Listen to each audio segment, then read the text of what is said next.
మళ్ళీ క్రైస్తవులాగా బతుకుతానంటే కుదరదు. రేపు పొద్దున 100 మందిని పిలిపించుకోండి, మాకు అభ్యంతరం ఏం లేదు. విఆర్ఓ తీసుకొస్తాను, చక్కగా అందరికీ ఎంఆర్ఓ వారికి చెప్పేసి క్రైస్తవ సర్టిఫికేట్ ఇప్పించేసేస్తాను, ఎస్సీ సర్టిఫికేట్ క్యాన్సిల్ చేసేస్తాను. చట్టాలన్నీ మీకు తెలుసు, తెలియని చట్టాలు ఇంకా దేశంలో ఉన్నాయి. అలా ప్రవర్తించండి, గౌరవంగా ప్రవర్తించండి.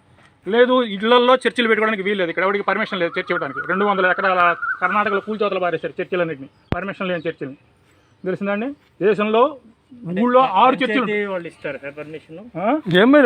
తెలియదా? ఎవడిస్తాడో పర్మిషన్? చర్చిల్లోకి వచ్చి చర్చిలు కట్టి పాస్టర్ అయ్యి నీకు ఎవడిస్తాడో పర్మిషన్ తెలియదా? కలెక్టర్ పర్మిషన్ ఉండాలి చర్చి కట్టాలంటే. 24 పర్మిషన్లు కావాలి చర్చి కట్టాలంటే. ఈ రోజు వరకు రాజకీయం ఏదో మీకు చెల్లుబాటు ఇప్పటివరకు. ఇక రాజకీయం చెల్లుబాటు కదా, ఆ రాజ్యం పోయింది, పాత రాజ్యాలు పోయినాయి, మీ ఇష్టం వచ్చినప్పుడు తప్పేం లేదు. మిమ్మల్ని దూషించట్లేదు. రాజకీయ నాయకులు చేస్తున్న వాటి వల్ల మీరు దెబ్బతింటారు. మీరు చక్కగా బాగా జాగ్రత్తగా, మాకు 3 కోట్ల మంది ఉన్నారు, ఇంకొక 2 వస్తారు, యేసు వల్ల మాకేం బాధలేదు, మాకు ఇబ్బంది లేదు. కానీ చట్ట పరిధిలో మీరు ప్రార్థనలు చేసుకోండి, చర్చను మెయింటైన్ చేసుకోండి. చట్ట పరిధి దాటారా, ఇప్పుడు ఆ 2 తాళాలు పగలగొట్టి మేమే తాళం వేస్తాం, కలెక్టర్ గారు ఎంఆర్ఓ గారు వస్తారు, పంచాయతీ తీర్చి అప్పుడు మీకు తెరుస్తారు. అది గుర్తుపెట్టుకోండి. తెలిసిందండి, రేపు పొద్దున వస్తారు, మళ్ళీ ఎప్పుడు వస్తాం, విఆర్ఓని తీసుకొని వస్తాం. చర్చిలో ఉన్నప్పుడు అందరికీ ఎస్సీ సర్టిఫికేట్ క్యాన్సిల్ అయిపోతుంది, క్రిస్టియన్ సర్టిఫికేట్ వస్తుంది. మీకైనా అంతే.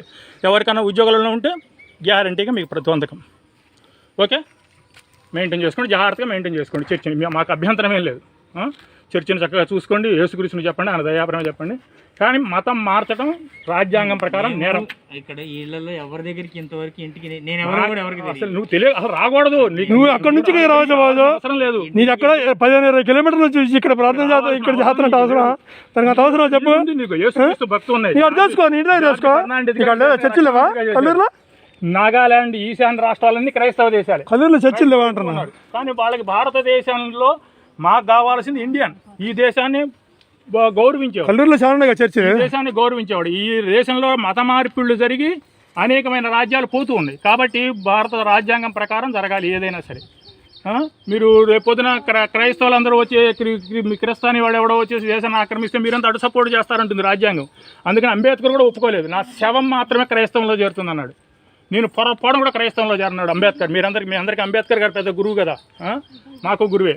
ఆయన క్రైస్తవం నా శవం మాత్రమే చేరుతుంది అన్నాడు. మీరందరూ క్రైస్తవంలో చేరుతున్నారు, చేరండి, తప్పేం లేదు. కానీ సర్టిఫికేట్ తీసుకోండి.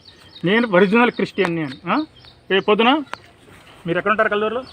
నేను కల్లూరు షుగర్ ఫ్యాక్టరీలో పనిచేశాను. మీది ఎన్ఎస్పీనా? పేరు, మీ పేరు? నా పేరు ఎవినేజ్. నా పూర్తి పేరు చెప్పండి. ఎవినేజే కాదు, మీకు మీ సర్టిఫికేట్లో ఏముందో చెప్పండి. సర్టిఫికేట్లో కూడా అదే ఉందా? Very good. చూసుకోండి, జాగ్రత్తగా చూసుకోండి. రేపు 2-3 రోజుల్లో మళ్ళీ ఇంకొకసారి జరిగిందంటే ఇక్కడ కలెక్టర్కి ఎంఆర్ఓకి ఇస్తాం. ఆల్రెడీ అక్కడ ఆర్సీసీ వాళ్ళు చర్చి కొడితే తీసేసాం, పీకాతలు పారేసాం. పాతకాలం రోజులు పోయినాయి. చట్ట ప్రకారం చట్ట పరిధిలో చేసుకోండి, మీకేం ఇబ్బంది ఏం లేదు.